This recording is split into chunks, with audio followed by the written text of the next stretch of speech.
ബാല്യം മുതലുള്ള ഗ്രാമമല്ല, ഗ്രാമവികസനത്തിൽ മനം നിറഞ്ഞ യുവാവ്.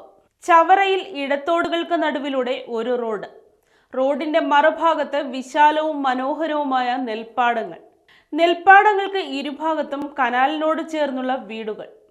അടച്ചുറപ്പുള്ള വാഹനത്തിൽ വീട്ടിലെത്തിയ ബാലകൃഷ്ണൻ എന്ന യുവാവ് അക്ഷരാർത്ഥത്തിൽ സ്തബ്ധനായി.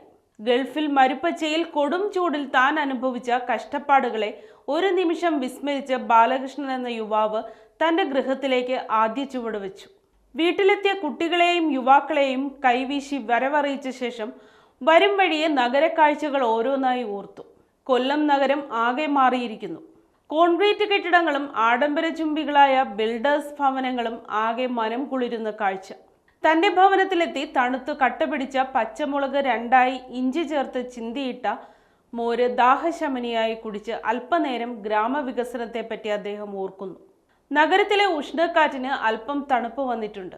ഗ്രാമാന്തരീക്ഷം മൊത്തത്തിൽ മാറി. പനമ്പട്ട കൊണ്ട് ചാണകം മെഴുകിയ വീടുകളോ ഓടുമേഞ്ഞ വീടുകളോ എങ്ങും തന്നെയില്ല. ചുറ്റും കോൺക്രീറ്റ് കെട്ടിടങ്ങൾ മാത്രം. ഗ്രാമവികസനം വളരെ വേഗത്തിൽ മുന്നോട്ട് പോയിരിക്കുന്നു. വഴിവാണിഭങ്ങൾ മാറി നിറയെ കോൺക്രീറ്റ് കെട്ടിടങ്ങൾ പ്രവർത്തിക്കുന്ന ഫ്രഷ് ഷോപ്പുകൾ.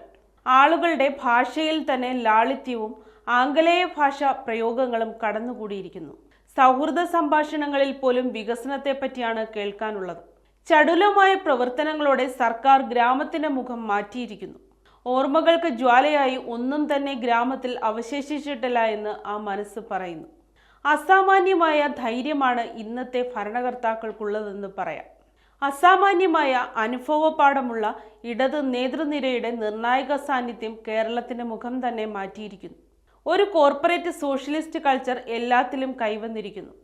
ധൈര്യവും ആത്മാർത്ഥതയും വിട്ടുവീഴ്ചയില്ലാത്ത മനോഭാവവും നാടിന് അർബൻ സെൻട്രിക് കൾച്ചർ നൽകിയിരിക്കുന്നു.